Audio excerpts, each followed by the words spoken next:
વિક્રમ સંવંત 2080 અષાઢ સુદ ત્રીજ તારીખ 9/7/2024 મંગળવાર ભગવાન સ્વામિનારાયણે 20મા પર્વના 40મા તરંગમાં બહુ અદ્ભુત વિચાર આપ્યા હતા. જગતના પદાર્થો એમાં તે બદ્ધ ન થાય અને એમાં કોઈને બદ્ધ થવા ન દે તે ભગવાનના પરમ ભાગવત એકાંતિક સંત કહેવાય. અને એમાં જે બંધાયેલો હોય તો એ વિકારવાન કોઈ પણ માણસ હોય તો એ બીજાને નિર્વિકાર કેમ કરી શકે? પોતે ખુદ બંધાયેલો હોય તો બીજાને કેમ છોડાવી શકે? એટલે ભગવાન શ્રી હરિ કહ્યું હતું કે એવા નિર્બાધ ભગવાનના સંતો હોય એનો દ્રઢ આશ્રય સ્વીકારી એના વચનમાં વિશ્વાસ લાવી પ્રીતિય સહિત મન કર્મ વચને કરીને ભગવાન પુરુષોત્તમ નારાયણની વાત સાંભળવી, ત્યાગ વૈરાગ્યની, પોતાના હિત માટેની ને પોતાના કલ્યાણ માટેની વાત સાંભળવી. જેણે કરીને જીવ અનેક પ્રકારના વિકારોની સૃષ્ટિથી મુક્ત થઈ શકે છે અને જન્મ મરણથી અંતે આત્મા મુક્ત થાય. ભગવાને આવો આપણને અવસર આપ્યો છે. સત્સંગના બધા શ્રેષ્ઠ યોગ આપ્યા છે.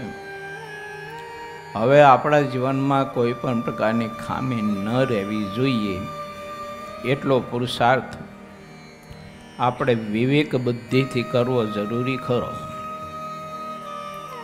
તો ભગવાન શ્રી હરિએ સંતોને ભણવા માટેની આજ્ઞા કરી. મહારાજની આજ્ઞા કરીને સંતો સંસ્કૃતનો અભ્યાસ કરવા માટે નિત્યાનંદ સ્વામીના ભેળા રહ્યા અને નિત્યાનંદ સ્વામી અને મુક્તાનંદ સ્વામી આ બંને સુરત પધાર્યા.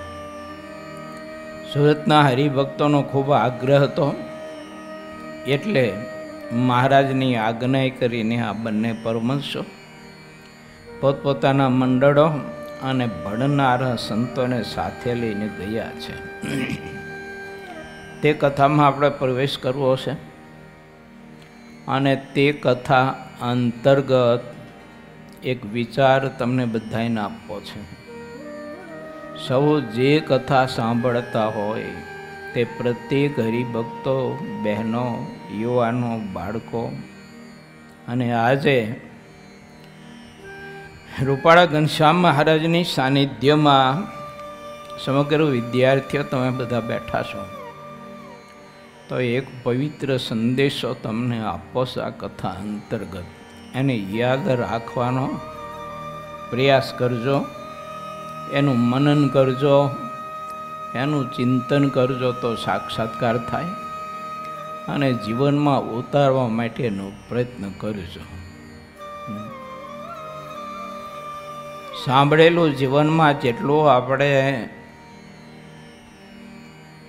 ઉતાર્યું, જીવનમાં આચરણમાં લીધું એટલું સાચું અને એવું આપણું જીવન આદર્શ બનવું જોઈએ.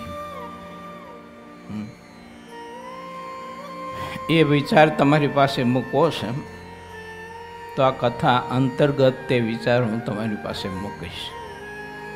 સમજવા માટે ખૂબ જ પ્રયત્ન કરજો.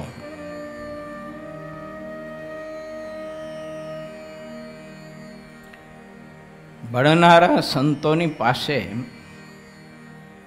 ભાવનગરના અધિકારી દર્શન કરવા માટે આવ્યા.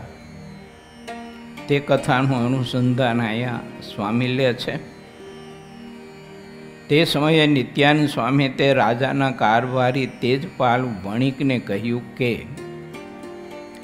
સત્પુરુષનો સમાગમ મન કર્મ વચનથી કરવો.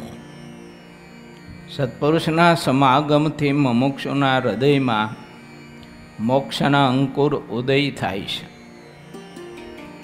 મનુષ્ય જ્યારે કોઈ અસત્પુરુષનો સમાગમ કરે છે ત્યારે તેને મોક્ષના અંકુરો ક્યારેય પણ ઉદય થતા નથી. અસત્પુરુષનો જે સંગ છે તે દારૂ અને લીલાગ અને ભાંગ જેવો છે. મનુષ્ય જેવાનો સંગ કરે છે તેવી તેની બુદ્ધિ થાય છે. આ વાત પ્રથમ પ્રકરણના 18માં વચનામૃતમાં મહારાજે લખી છે કે પાપીનો સંગ અને પાપીના હાથનું પુષ્પ, ચંદન અને પાપીના હાથનું ભોજન તે ભાંગ અને દારૂના જેવું કહ્યું છે. માટે ભગવાનના ભક્તોએ વિચાર્યું કે કોઈ જીવ અતિ પાપી હોય, અધર્મી હોય, એવા માણસનો સંગ ક્યારેય કરવો નહીં. એવા અસત્પુરુષનો સંગ રાખીને સદબુદ્ધિ મેળવવાની વાતને દૂર જ રાખવી. વાહનની મદદ સિવાય કોઈ સમુદ્રના પારને પામ્યો હોય તેવું ક્યારેય અમે સાંભળ્યું નથી. કોઈ પથ્થરના નાવમાં બેસે છે તો તે ત્યાંનો ત્યાં જ પાણીમાં બુડી જાય છે, તેમ અસત્પુરુષનો સમાગમ પણ સંસારમાં બુડાડે તેવો છે. અસત્પુરુષનો સમાગમ છે તે બતાવીને લોભ કરાવે છે અને તે લોભ મિત્ર બનીને માણસને સંસારમાં વારંવાર ભટકાવે છે. જિંદગીભર બ્રહ્માંડ અને તેની રચનાને શરીર સુદ્ધા બધું સાચું કરી દેખાડે છે, પણ જ્યારે શરીરનો વિયોગ થાય છે ત્યારે તે સાચું દેખાતું નથી. પિંડ અને બ્રહ્માંડ અને અખંડ સંબંધ રહ્યો છે. જેને સત્પુરુષના સમાગમથી જ્ઞાન સમાધિ થાય છે તેને તે વાત જેવી હોય તેવી યથાર્થ રૂપમાં દેખાય છે. જ્ઞાન સમાધિ થયા સિવાય અંતરમાં અજ્ઞાન ભર્યું રહે છે, તે દૂર નથી થતું. સારંગપુરના ચોથા વચનામૃતમાં શ્રીજી મહારાજે બતાવ્યું છે કે આત્મા અનાત્માની વ્યક્તિ ચોખ્ખી સમજવી. અનાત્મા એટલે દેહ, આત્મા એટલે જીવ.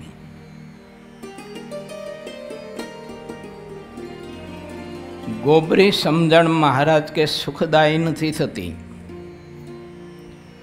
માટે ભગવાનનો ભક્તો હોય તેણે હંમેશા દેહાત્મ બુદ્ધિ ટાળીને પરમાત્માની ભક્તિ કરવી, સંત સમાગમ કરો, વ્રત તપની સેવા પરિચર્યા, જપ, ધ્યાન, કીર્તન આદિક સાધન દેહાત્મ બુદ્ધિ ટાળીને ભગવાનના ભક્તિ કરવી. તો જ ભગવાનના જે ગુણ છે એ ગુણ તે ભક્તમાં આવિર્ભાવ પામે છે, પરમાત્માના સંબંધે કરીને. અને ભગવાનના તે ગુણ છે દયા, પ્રેમ, કરુણા, ઉદારતા, ધીરતા, સ્નેહ, અનેક ગુણ છે આવા, જેમાં ત્યાગ, વૈરાગ, આત્મનિષ્ઠા, અનેક પ્રકારના સર્વશ્રેષ્ઠ ઉત્તમ યોગ, આ ભગવાનના બધા ગુણ છે તે પરમાત્માનો સંબંધ થવાથી અને ભગવાનની ભક્તિ કરવાથી એ ગુણ એનામાં આવતા હોય છે. હવે પરમાત્માના ગુણ જેનામાં હોય એનું દિલ કેવું હોય એ તમને થોડુંક દર્શન કરાવવા માટે પ્રયત્ન કરું. તમે હંમેશા કે આપણે દેનારા થઈ પરંતુ લેનારા ન થઈ. કોઈને આપો, કોઈ પાસેથી અપેક્ષા ન રાખીએ, પણ કોઈને આપણે આપીએ. આપવામાં આપણી પાસે જે હોય તે પણ સારું. કોઈને ધનથી આપણે મદદ કરીએ, કોઈને અનાજથી મદદ કરીએ, કોઈને કપડાથી મદદ કરીએ, કોઈને આપણે અભ્યાસ કરાવીએ, કોઈ બીમાર હોય તો એને આપણે મેડિકલ સહાય કરીએ, અથવા કોઈને સારો વિચાર આપીએ, કોઈને સારું માર્ગદર્શન આપણે આપીએ, સાચો રસ્તો બતાવીએ. પણ ક્યારેય કોઈને અસદ માર્ગ કહેતા ખોટો માર્ગ ન બતાવીએ. માટે આપવું એના જેવું કોઈ મોટું દાન નથી અને એના જેવું કોઈ મોટું સત્કર્મ નથી. એના સંદર્ભે એક વાત તમારી પાસે મૂકું છું. એક ગરીબ પરિવારનો દીકરો હતો. 15-17 વર્ષની ઉંમર છે. એની લગભગ 10-11 વર્ષની ઉંમરે એના બાપુજીનું મૃત્યુ થાય છે. અચાનક કોઈ કારણોસર એનું મૃત્યુ થયું. આ છોકરાને એક ભાઈ બીજો અને એક નાની બહેન અને એક એની માતા, આ 3 હતા. એના કોમળા ખંભા પર એના કુણા ખંભા ઉપર 3ના નિભાવની જવાબદારી આવી. બાપ તો કાયમને માટે સિધાવી ગયા. 15-17 વર્ષનો છોકરો, હાવ ગરીબ પરિસ્થિતિ, ઘરમાં કોઈ આવકનું સાધન ન મળે, મહેનત મજૂરી કરી કરી કરી અને પેટનો ખાડો પૂરવાનો. અને એમાં બાપ જ્યારે વિદાય લે ત્યારે એ પરિસ્થિતિ કેટલી બધી કરુણ હોય, કેટલી દયાજનક પરિસ્થિતિ હોય. થોડો સમય થયો અને માં ગંભીર બીમારીમાં અટવાઈ. આ તો પૈડા ઉપર પાટું માર્યા જેવું. એક તો અનેક પ્રકારના દુઃખોમાં જીવન પસાર થતું હતું. કુમળા ખભા ઉપર 3 જણાની જવાબદારી નિભાવની હતી. મહેનત મજૂરી કરવાના કારણે અભ્યાસ થઈ શક્યો નહોતો. કારી મજૂરી કરી અને મા, એની બહેન, એનો નાનો ભાઈ, એનું ભરણ પોષણ કરવાનું. એમાં મા અતિ ગંભીર બીમારીમાં સપડાઈ. એના મેડિકલના ખર્ચા, દવાઓના ખર્ચાઓ. આ 15-17 વર્ષનો છોકરો બિચારો કારી મજૂરી કરે. કપડાં તમે જો તો ફાટેલ તૂટેલ, મેલા ઘેલા. કોઈ જગ્યાએ બિચારો ફરતો હોય, કોઈ શેઠ સાહુકાર હોય, કરગરે શેઠજી દયા કરો ને શેઠજી, મને થોડી કાંઈક મજૂરી આપો ને કામ આપો ને શેઠજી. અરે હટાથી આવા ને આવા ભિખારા હેલાવે છે. એમ કોઈ લોકો સમજી શકે, ન સમજી શકે. હું આ વાત જે કરી રહ્યો છું ને છોકરાઓ, એ તમારા જીવનમાં તમે છે ને આચરણમાં લેજો. કોઈની આવી પરિસ્થિતિ હોય ને તો એને વાંચતા શીખજો. સંપત્તિ અને સત્તાના અભિમાનમાં કોઈ દિવસ ક્યારે પણ કોઈની આપણે અવગણના ન કરીએ, તિરસ્કાર ન કરીએ, ધુતકારીએ નહીં. ઘેર ઘેર ભટકે બિચારો મજૂરી માટે થઈને કરગરે. અને જ્યારે સમય હોય, 15મી ઓગસ્ટ હોય, 26મી જાન્યુઆરીનો સમય આવતો હોય, તો એના આગળ પાછળના દિવસોમાં રાષ્ટ્રધ્વજના નાના નાના એ ધ્વજ પતાકા લઈ અને બિચારો વેચતો હોય, બજારમાં ઊભો હોય, લ્યો કોઈ ધ્વજદંડ, લ્યો કોઈ ધ્વજદંડ, લ્યો કોઈ ધ્વજદંડ. લોકો મસ્કરી કરે, એની હાંસી કરે, કોઈ કોઈ અપમાન કરે, તિરસ્કાર કરે.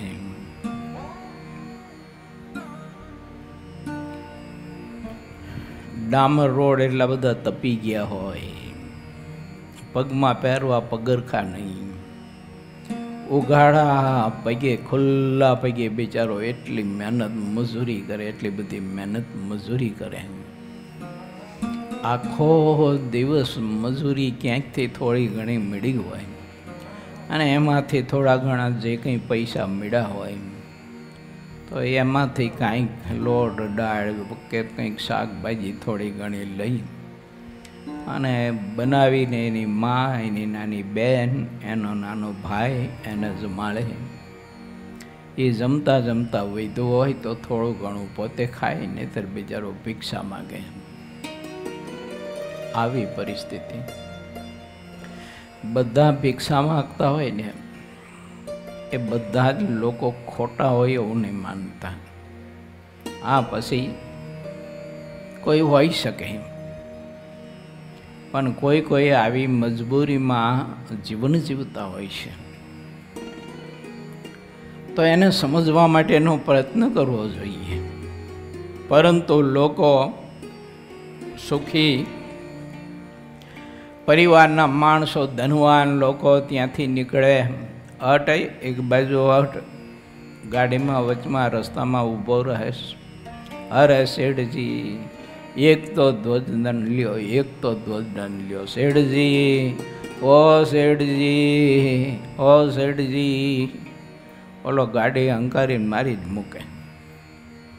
કોઈ બાઇક વાળો હોય તો સાહેબ દયા કરો, સાહેબ દયા કરો, એક ધ્વજ લ્યો, એક ધ્વજદંડ લ્યો, એક ધ્વજદંડ લ્યો. ઓલો કે કહ્યું ને તને એક બાજુ હટ. કોઈ કોઈ એને તમાચો મારીને બાઇક લઈને મારી મૂકે. ઓલો બિચારો દુઃખી, ખુલ્લા પગ, એટલો બધો પગબણો લાગે, પગે ફરફોલા પડી જાય, અંદરથી લોહી નીકળે. આવી એની બિચારાની પરિસ્થિતિ ગરીબ.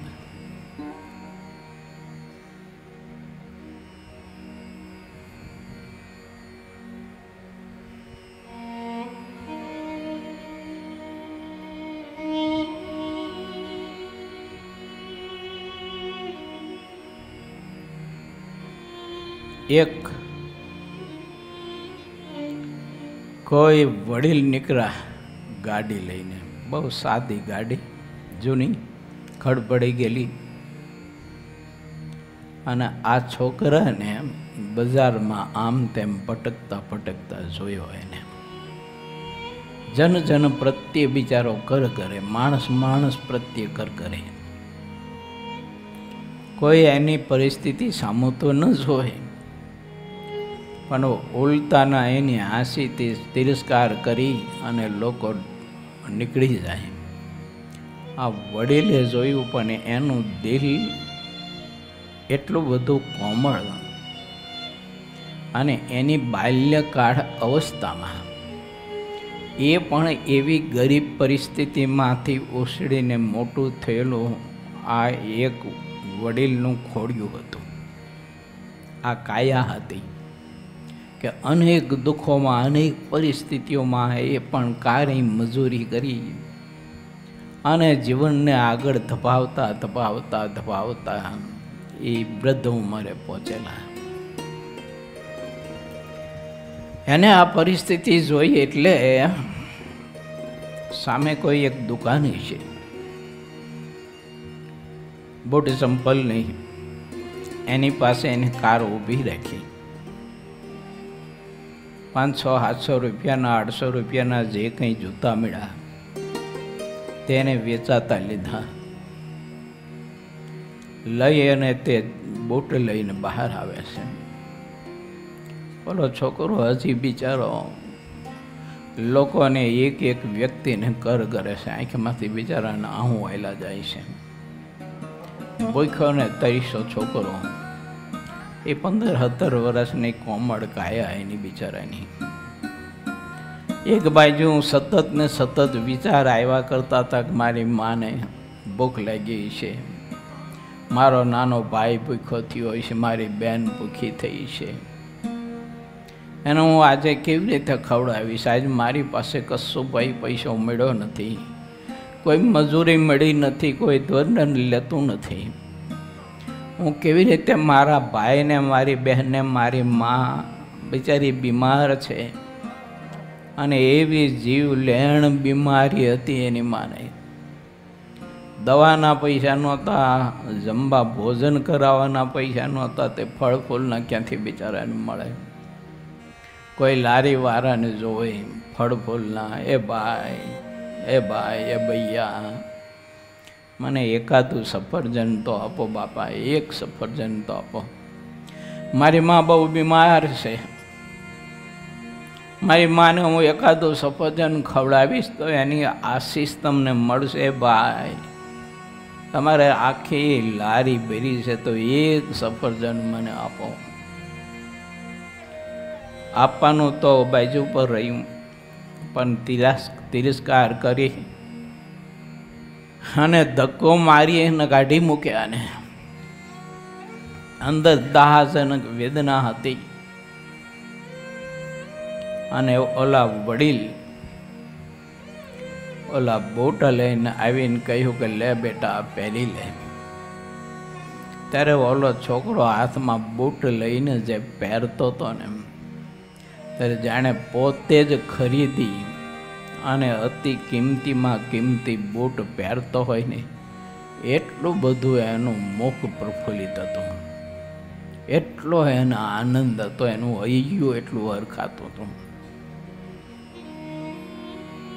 જૂતા તો પહેર્યા એને. પછી ઓલા વડીલે પૂછ્યું કે બેટા દીકરા, તો કેમ આવી રીતે બધી મજૂરી કરે, ભણ્યો નથી? દાદા, મારી 10-11 વર્ષની ઉંમરે મારો બાપ, મારી મા, મારો નાનો ભાઈ, મારી નાની બહેન અને મને મૂકીને કાયમને માટે વયા ગયા છે. કોઈ ઘરમાં આધાર નથી, પરિવારમાં કોઈ આવકનો આધાર નથી. 11 વર્ષની ઉંમરથી મજૂરી કરું છું. દાદા, મારી મા પાસે અધૂરામાં પૂરી પરમાત્માને ખબર નહીં કે અમારી શું કસોટી કરવી હશે ને અમારામાં શું કાંઈક બાકી રહેતું હોય છે આ દુઃખમાં કે પીડામાં. 2-5 વર્ષથી મારી મા ભયંકર બીમારીની ભોગ બની છે. દાદા, મારી મા ખાટલામાંથી ઊભી પણ થઈ શકતી નથી. આજે તો મને કાંઈ મજૂરીમાં મળ્યું નથી. મને એમ થાય છે કે આ બીમારીમાં મારી મા બિચારી ભૂખી ટળવડતી હશે, હું એને શું આપીશ? એમ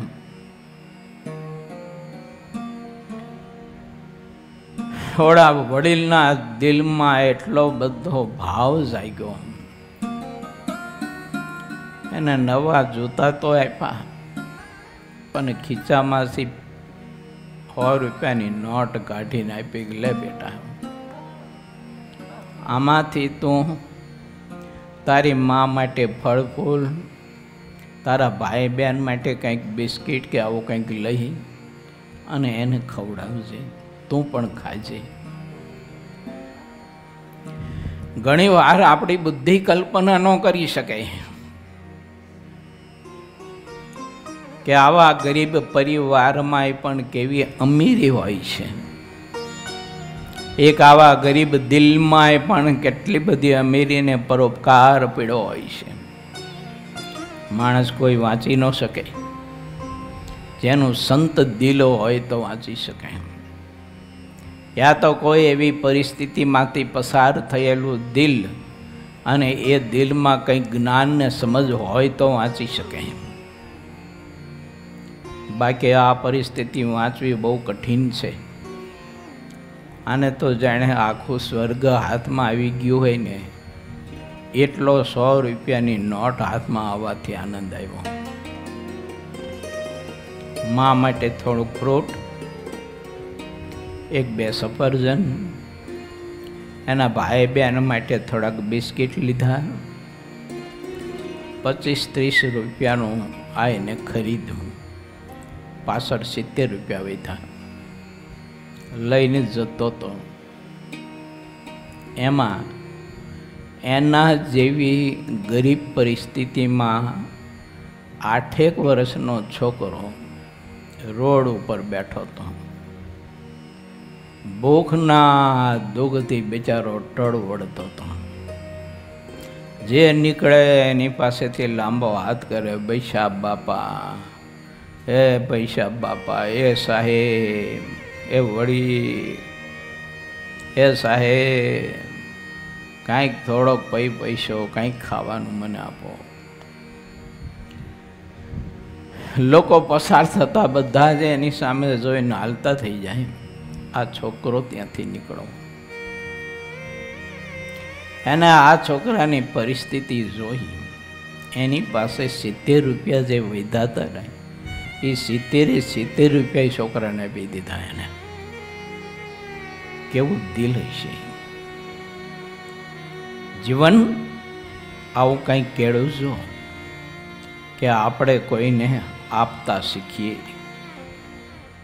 કોઈને દેતા શીખીએ, કોઈની પીડા વાંચતા શીખીએ, કોઈની પરિસ્થિતિ વાંચતા શીખીએ. આપણી પાસે જેટલો પૈસો હોય એ બધા જ પૈસાનું કાંઈક જે કંઈ આપણને ગમતું હોય કે ભાવતું હોય એવું બધું ખરીદીને આપણા પેટમાં છે ને આ કોથળામાં નાખી ના કરવું. મારા બાપ, એક વખત આપણને ભોજન મળ્યું હોય ને તો પરમાત્માનો ઉપકાર માની અને સંતોષ માનવો. બાકીનાનું જે આપણી પાસે હોય, જે કંઈ વધ્યું હોય તે બીજાને આપણે આપીએ. ઘેર ગયો, એની માને ફળ સુધારીને આપ્યું. એની નાની બેન, એનો નાનો ભાઈ એને બિસ્કિટ આપ્યા. એનો ભાઈ અને એની બહેન બિસ્કિટ જમતા હતા. એની મા બેઠી બેઠી ખાટલામાં આને સફરજન સુધારીને જે આપેલું ને તે માં ખાતી ખાતી દીકરાને પૂછે છે, ખંભે હાથ મૂકીને કે બેટા, ત્યાં તો મને સફરજન સુધારીને આપ્યું, પણ દીકરા તે કાંઈ ખાધું કે ન ખાધું? માં, મને અત્યારે ભૂખ નથી. આખા દિવસનો ભૂખ્યો છોકરો એની માને કોઈ પરિસ્થિતિ સાંભળીને દુઃખ ન થાય એના માટે થઈને આ દીકરો એની માને કહે છે કે માં, મને ભૂખ નથી લાગી. લાગશે ને ત્યારે મારી પાસે બધી સગવડતા છે, હું જમી લઈશ લઈને, પણ તું માં શાંતિથી આ સફરજન જમી લે. માં જમતા જમતા તે બાળકની કરુણા, એના હૃદયમાં રહેલો સંસ્કાર, એના હૃદયમાં રહેલી કોમળતા એ જોઈને માં પોતે આ મુખમાં સફરજનની ચીર મૂકતા મૂકતા ધ્રુસકે રડી પડે છે. એના આંખના આંસુ કોઈ રોકી શકે એમ નથી. આટલું બધું દિલ ભરાઈ આવ્યું. એક તો એનો બાપ કોમળી વયે મૂકીને વયો ગયો. અમારા ત્રણનો નિભાવનો ભાર આના બિચારાના એકદમ કોમળ ખંભા ઉપર આવ્યો છે. કારી મજૂરી બિચારો કરે છે. 11 વર્ષની કોમળ વયથી આ છોકરો બિચારો કારી મજૂરી કરી અને અમારું પોષણ કરે છે. આવી કોઈ પરિસ્થિતિ ક્યાંક જોવા મળે ને તો જીવનમાં કરકસર કરી સંપત્તિ બચાવી અને આવા લોકોને મદદ કરજો, કોઈને આપતા શીખજો, કેવળ લેતા નહીં શીખતા. તમે મોટા થાવ ને, સરકાર શ્રીની કે પ્રાઇવેટ કંપનીની કોઈ પણ પોસ્ટના ફરજ તમે બજાવતા હોય એ પોસ્ટ ઉપર, તો કોઈ દિવસ તે સત્તાનો, સંપત્તિનો અને વિદ્યાનો ઘમંડ કોઈ દિવસ ન રાખતા, એનું અભિમાન ન રાખતા. કોઈ ગરીબને કોઈ એવી પરિસ્થિતિમાં જીવન કોઈનું ઝોલા ખાતું હોય તો એને સમજવા માટે પ્રયત્ન કરજો, એને મદદ કરજો. અંતે 1-2 વર્ષના સમયગાળે એની માનું મૃત્યુ થાય છે. માં મૃત્યુ પામે છે, દીકરો મજૂરી કરવા માટે ગયો છે. એનો નાનો ભાઈ ને નાની બેન ઘરમાં છે.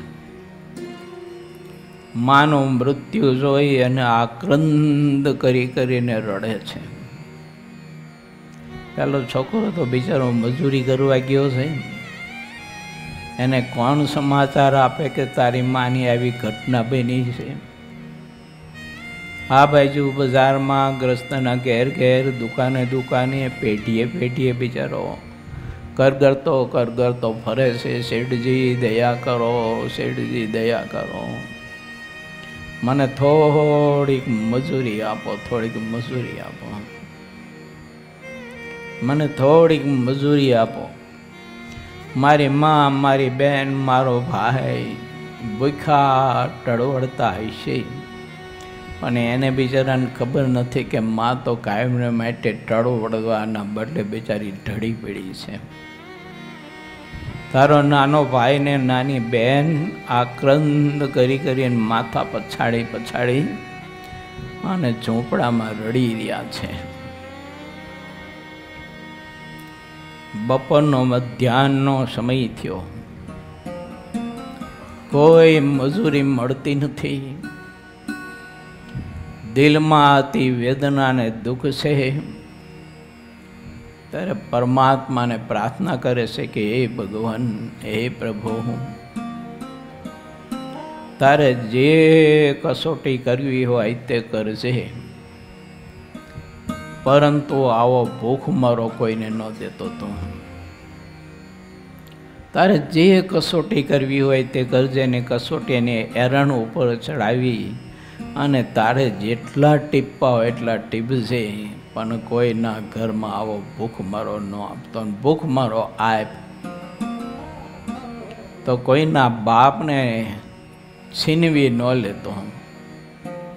તારે છીનવા જો હોય તો એના કોમળા દીકરાઓને છીનવી લેજે, પણ એનો આધાર એના બાપને છીનવી નહીં લેતો. કારણ 11 વર્ષની ઉંમરે જેને અતિકારે મજૂરી કરી, એને પેટે પાટા બાંધી અને શરીરનું ચામડું તૂટી જાય એટલી બિચારો મહેનત કરે, ત્યારે સાંજે 5-10 રૂપિયા મળે તો મળે, કોઈ દિવસ તો કશું કાંઈ મળે નહીં. તે બિચારો હોશિયારો થઈ અને આખી દુનિયાની ઉપાધિને દુઃખનો પોટલો લઈને ઘેર આવી અને નિશ્વાસો નાખીને બિચારો ઉદાસ એકલો બેઠો હોય. ખબર નહીં, બપોરના 3 વાગ્યાનો સમય થયો. ભૂખ્યોને તરસ્યો, કોઈ પ્રકારની મજૂરી મળી નહીં, આશા છોડી અને ઘર તરફ જતો હતો. અને ત્યારે એના પગલાં એને કાંઈક જુદું કહેતા હતા કે આજે ઘર તરફ તું જઈ રહ્યો છું ખરો, અને આજે તારા માટે કોઈ એવો પ્રકાશનો દીવડો, કોઈ આશાનો દીવડો તારો બુઝાઈ ગયો હોય, આવા કંઈક હૃદયમાં એને સંકેતો દેખાતા હતા. જ્યાં ઘરની નજીક આવે છે, ઝૂંપડાની નજીક આવે છે, અને એનો ભાઈને એની બેનની આક્રંદ હૈયા ફાટ એને કરુણ અવાજ રડવાનું સંભળાય છે. દોટ મૂકી ઘરમાં આવીને જોવે, માનું શરીર ઢળી પડેલું, બહેન રડે, ભાઈ રડે, ધ્રુસકે ધ્રુસકે, અને કોઈ દિશા બિચારાને સૂચતી નહોતી કે ભાઈને બેઠો કરું, આશ્વાસન આપું, બહેનને આશ્વાસન આપું, કે માનું છત્ર ગુમાવ્યું એનું મારે રડવું. ત્રણ વ્યક્તિની વેદના 15-17 વર્ષના છોકરાને આ કેટલી બધી ભીષણ પરિસ્થિતિમાં એને કેવી આ પરિસ્થિતિ સર્જાણી છે, કલ્પના તો આપણે કરીએ. આજુબાજુ ઘણો બધો સમાજ હતો, પરંતુ કોઈને દયા નથી આવતી બાજુવાળાને પણ, કે આ એને પરિસ્થિતિની તો લોકોને ખબર જ હતી, પણ કોઈને દયા નથી આવતી કે આને આપણે મદદ જઈએ, આને કંઈક હિંમત આપીએ, આને આશ્વાસન આપીએ. માટે આવા કોઈ પ્રસંગો સાંભળી અને પરમાત્માએ આપણને શક્તિ જો આપી હોય, પરમાત્માએ આપણને કાંઈક શક્તિ જો આપી હોય, સંપત્તિ આપી હોય, બુદ્ધિ આપી હોય, હિંમત આપી હોય, છાતી આપી હોય, તો વાલા વિદ્યાર્થી બીજું ન આપી શકે તો કાંઈ નહીં, પણ એના ખભે હાથ મૂકીને આપણે એને હિંમત તો કમસે કમ આપીએ, અને બળ તો કમસે કમ આપીએ કે ભાઈ, વડીલ હોય તો ભાઈ, આપણાથી ઉંમરથી નાનો હોય તો કંઈક દીકરા ચિંતા ન કરતો, મને ઠાકોરજી આપ્યો છે ને એમાંથી હું તારું દુઃખ દૂર કરીશ. તો આમ સાવે ભાંગી ન પડ, હિંમત રાખ. આવું કંઈક છે ને માણસ આપતા શીખે. એમ ભગવાન સ્વામિનારાયણ એટલા માટે કહે છે કે મન કર્મ વચને કરી અને ભગવાનના સંતનો સમાગમ કરજો, એમાંથી તમને આવા સદવિચારો પ્રાપ્ત થશે. એમાંથી દયા, પ્રેમ, કરુણા, સ્નેહ, ભાઈચારો, એમાં માતૃ પિતૃ ભાતૃભક્તિ, દેશભક્તિ, એમાંથી મને તમને પ્રાપ્ત થશે. માણસ કોઈને કાંઈ આપતા શીખે. માનો કે આપણી પાસે ધન સંપત્તિ નથી, પદાર્થ નથી, અનાજ નથી, આપણી પાસે ફળ ફૂલ નથી, કશુંય નથી, તો માણસ કાંઈ ને કાંઈ કમસે કમ એને સારી એવી હિંમત આપે, બળ આપે, કોઈ એવી સારી મીઠી વાત કરે. એ વાત કરીને એને હળવો કરે. કોઈ માણસ દુઃખી હોય ને, અને એ દુઃખી માણસ પાસે કાંઈ આપણે વાત કરીએ ને એવી હિંમતની, બળ ભરી, ભાગવત, રામાયણ, સત્સંગી જીવન, વચનામૃત ગ્રંથ, શિક્ષાપત્રી, ગીતાજી, શિવપુરાણ વગેરે વગેરે ઘણા બધા ગ્રંથો છે. એ ગ્રંથોમાંથી કોઈ સારો એવો વિચાર લઈએ અને આપણે કોઈને આપણે આપીએ. ધર્મદેવને ભક્તિ માતાની કંઈક ઐતિહાસિક વાત આપણે કરીએ. રામ, લક્ષ્મણ, સીતાજીના જીવનની કોઈ આપણે સારી વાત, કે 5 પાંડવોના જીવનની કોઈ સારી વાત કરીએ, કે એને કેટલા દુઃખોમાં પણ ભગવાનનો આશ્રય રાખી અને દિવસો પસાર કર્યા હતા, માટે આ દિવસ પણ ચાલ્યો જશે. આવો કંઈક વિચાર આપવો. આ દિવસ પણ એક દિવસ ચાલ્યો જશે, દુઃખનો સુખનો. ગમે તેવું સુખ હોય તો એક દિવસ છે ને, એ દિવસ આપણો ચાલ્યો જવાનો. દુઃખ હશે તો પણ ચાલ્યો જવાનો. ભલે દુઃખનો દિવસ લાંબો હોય, સુખનો દિવસ ટૂંકો હોય, પણ લાંબો દિવસ હોય પણ એક દિવસ તો સૂર્યાસ્ત થવાનો છે.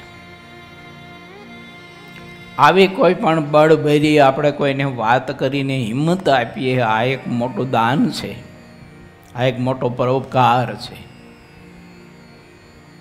સંપત્તિથી અને ધનથી જ આપણે મદદ કરી શકીએ અને પદાર્થથી જ આપણે મદદ કરી શકીએ એવું નથી. એને આવી કોઈ પણ વાત આપણે કરીને હિંમત આપીને, અથવા તો છેલ્લી બાકી પરમાત્માને પ્રાર્થના કરીએ આપણે કે હે પ્રભુ, મારી પાસે તો કશું નથી ને હું આપી શકું એમ નથી, પરંતુ આ એક ગરીબ પરિવાર, આ ગરીબ પરિવારના બાલ બચ્ચાઓ બિચારા કેટલા બધા દુઃખી અને દુઃખમાં ટળવળે છે, અન્ન વસ્ત્ર વિના બિચારા કેટલા ટળવળે છે. તો એ નારાયણ, હે કૃપા નિધાન, ભક્તો તમને ગરીબ નિવાજ કહે છે, પરમહંસો પણ તમને ગરીબ નિવાજ કરી અને પ્રભુ સંબોધે છે. તો હે નારાયણ, હે મારા પ્રભુ, મારા બાપ, આ ગરીબ દીકરાની સામે કાંઈક પ્રભુ દ્રષ્ટિ કરશે, એના ઉપર મીઠી નજર કરશે. બીજું કશું કાંઈ ન મળે તો ઠીક છે, પણ એને દિવસમાં 3 વખત ભોજન ન મળે તો કાંઈ નહીં, પણ એક વખત ભોજન મળે અને શરીરને ઢાંકવા માટે ભલે સાદાય પણ કપડાં મળે, એટલી પ્રભુ તમે કૃપા કરજો. આવી ભગવાનને પ્રાર્થના કરવી ને કોઈના માટે, એ પણ એક મહા મોટું દાન છે, બહુ મહા મોટું દાન છે. એટલે આપણા શાસ્ત્રોમાં કહેવાય છે કે મન, કર્મ અને વચને કરીને, વચને કરીને શબ્દથી ભગવાનની આપણે પ્રાર્થના કરીએ, મનથી શુભ સંકલ્પ કરીએ, અને હોય તો કર્મથી, એટલે કે આપણે એનો ખભો પકડીને, એનું બાવડું પકડીને, કોઈ પડી ગયો હોય તેને ઊભો કરીએ, એને બેઠો કરીએ. અને કોઈને પાટું મારી એને ધરાશાયી કરવા માટેનું કુકર્મ જિંદગીમાં કોઈ દિવસ ન કરવું. કોઈને પરેશાન કરવો, દુઃખી કરવો, એવું કર્મ જિંદગીમાં કોઈ દિવસ ન કરવું, સ્વપ્નમાં ન કરવું. કારણ કે કરેલું કર્મ એનો બદલો તો બધાને ભોગવવો પડે છે, કોઈને છોડે નહીં. તમે એવું ન માનતા હો કે અમે નાના બાળકો છીએ ને એટલે ભગવાન બાળકોને માફ કરી દે, એવું ન માનતા. કરેલું કર્મ સારું યા તો નરશું, પ્રત્યેકને ભોગવવું પડતું હોય છે. પછી તો અંતે હિંમત ભેડી કરી રડવું તો એટલું, જેટલું રડવું તો એટલું રડી લીધું. માની અંતિમ વિધિ પછી એને કરી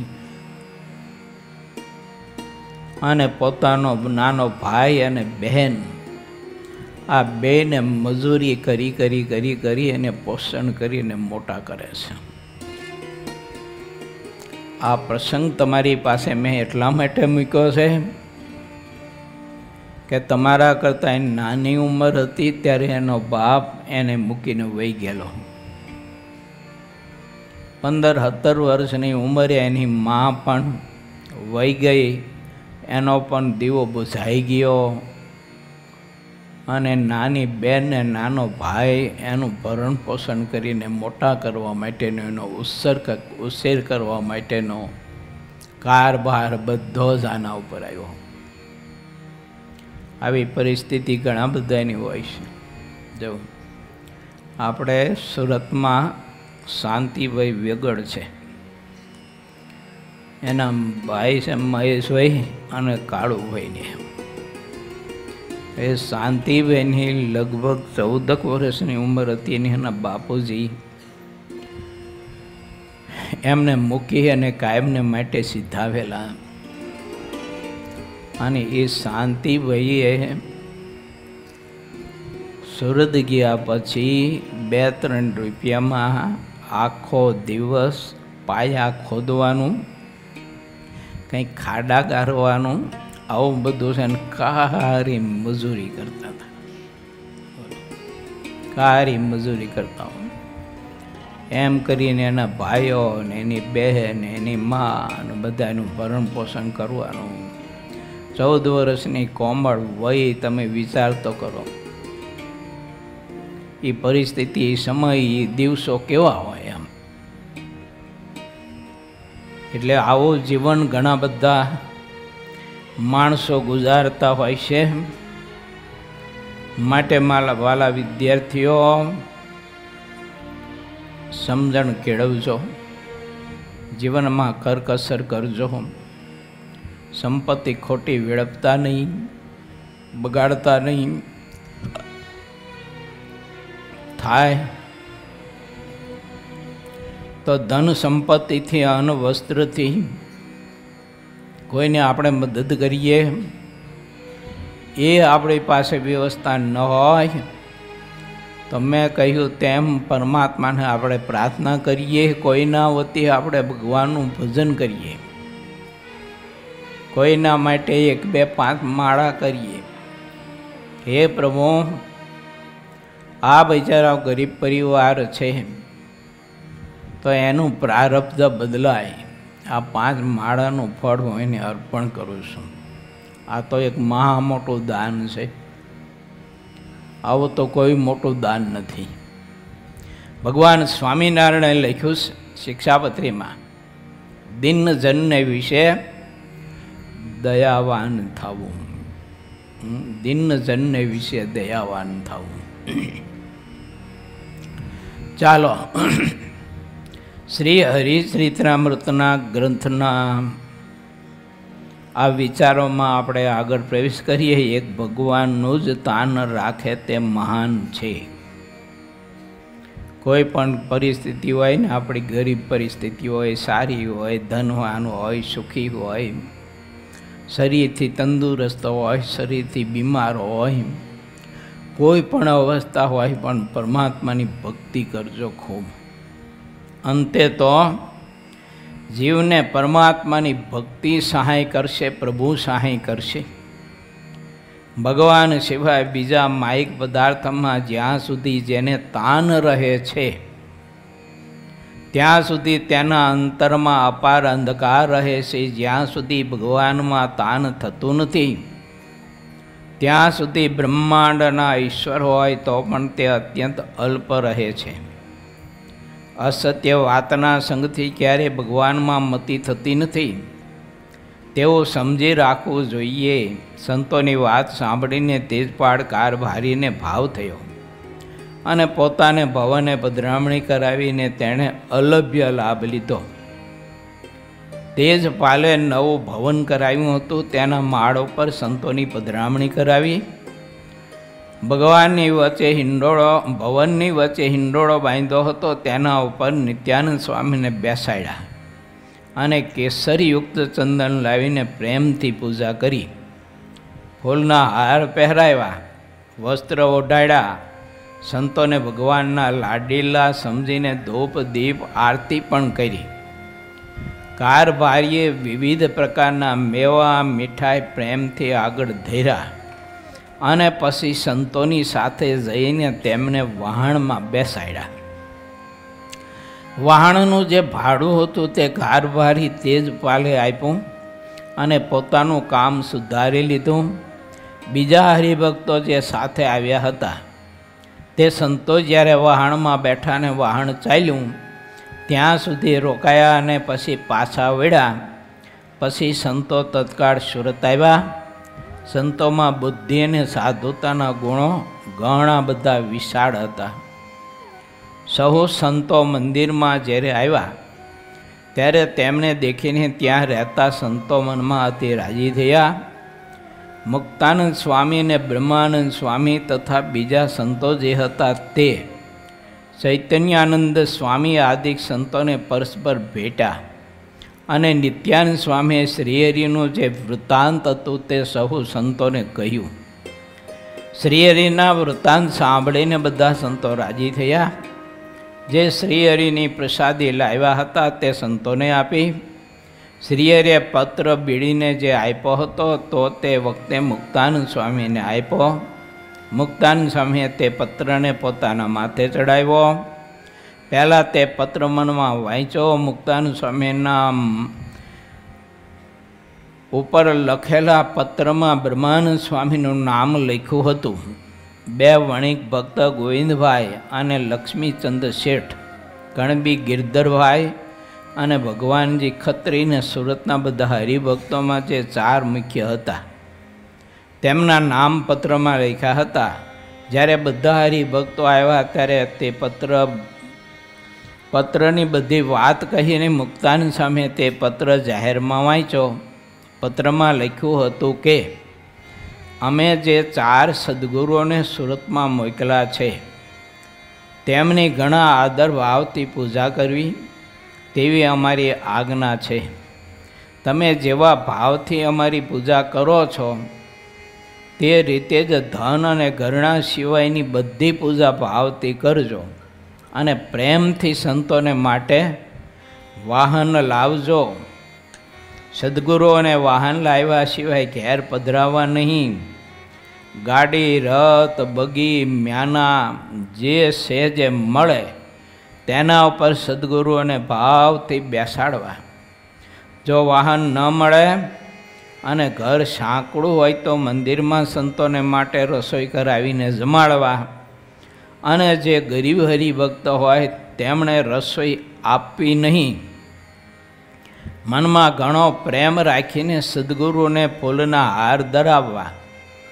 જો ફૂલના હાર લાવવાની પહોંચ ન હોય તો તેનો મનમાં શોક કહેતા સંકોચ રાખવો નહીં. મહારાજ કેટલી બધી અદ્ભુત વિવેકની વાત શીખવે છે. એને પત્રમાં મહારાજે બધી વિવેકની વાત લખીને હરિભક્તોને શીખ આપી. ધન અને આભૂષણો એ સિવાય સંતોની બધા જ ઉપચારથી ભાવથી તમે પૂજા કરજો. અને વરિષ્ઠ વડીલ સંતો છે એને ઘેર પધરામણી કરવા કે થાળ કરવા માટે લઈ જવા હોય તો તમારી પાસે વાહનની સગવડતા થઈ શકે એવું હોય તો લઈ જવા. નહીંતર સંતો જે જાયગામાં છે તે જાયગામાં રસોઈ આપી અને સંતોનો રાજીપો તમારે કેળવી લેવો. આવો વિવેક બધા ભક્તો રાખજો. ખોટો દુરાગ્રહ ન રાખતા. આવી ઘણી બધી મહારાજે વાત કરી. હરિભક્તોને જે રીતે થઈ શકે તેવી સેવા કરવી. હરિભક્તોને જેમ ભાવ રહે તેમ કરવું તે મુખ્ય વાત છે.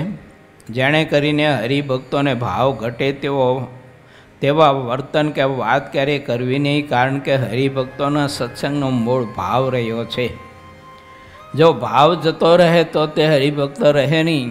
એ રીતે હરિભક્તનું જતન થાય તેવું રાત દિવસ ધ્યાન રાખવું. જે કોઈ પણ બાબત હોય તેમાં હરિભક્તનું ધ્યાન રાખવું. આ આપણે પરમહંસોને ઉપદેશ આપે છે, સાધુ નહીં. જ્યાં જાઓ ત્યાં હરિભક્તોની બધી રીતની પરિસ્થિતિ જાણવાની. એ પરિસ્થિતિ જાણીને તેની પાસે ચીજ વસ્તુ પદાર્થ મંગાવવા અને લેવા. બાકી આ જોઈશે ને તે જોઈશે ને આને વિના નહીં ચાલે ને આ તે બધું જ ને ભૂલી જવું જોઈએ. નહીતર એ સાધુ અવિવેકી કહેવાય. અમે જેટલી વાત કરીએ છીએ તે હરિભક્તોના જતન લાભ માટે કરીએ છીએ. જે હરિભક્તોનું જતન કરતા નથી તે અમારા મિત્ર નથી. રાજા, ગુરુ, માતા, મેઘ અને માળી એ બધાની એક સરખી રીત હોય છે. તેઓ પ્રજા, શિષ્ય, પુત્ર, વનસ્પતિ ને ફૂલની જે જેના હોય તેની સહજ સ્વભાવે નિત્ય સંભાળ રાખતા હોય છે. જે કોઈ પણ બાબત હોય તેમાં હંમેશા હિત અને અહિતની તપાસ કરતા રહેવું તો તેનાથી જ બધું સુખ થાય છે. જે મનુષ્ય જેટલું બીજાનું સુખ ઈચ્છે છે તેટલું તેને સુખ મળે છે, દુઃખમાં પણ સુખ પામે છે. ઇતિ શ્રી સહજાનંદ સ્વામી શિષ્ય સિદ્ધાનંદ મુનિ વિરચિત શ્રી હરિચરિત્રામૃત સાગરના 20 પૂર્વમાં શ્રીહરિએ નિત્ય મુનિની સાથે મુક્ત મુનિ ઉપર પત્ર સુરત મોકલો એ નામે 47મો તરંગ સમાપ્ત થયો.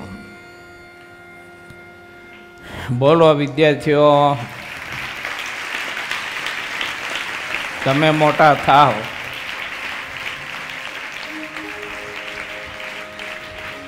તમે લોકો મોટા થાઓ ત્યારે શું કરશો? કોઈને આપશો કે કોઈનું લેશો? આપશો, લેશો નહીં. લાંચ નહીં લો, કોઈની ધન સંપત્તિ ચોરીને નહીં લો, અણહકનું નહીં લો, પરસેવા વગરનું નહીં લો. ગરીબોને મદદ કરશો, માતા પિતાની સેવા કરશો, દેશની સેવા કરશો. વાહ વાહ, ધન્યવાદ.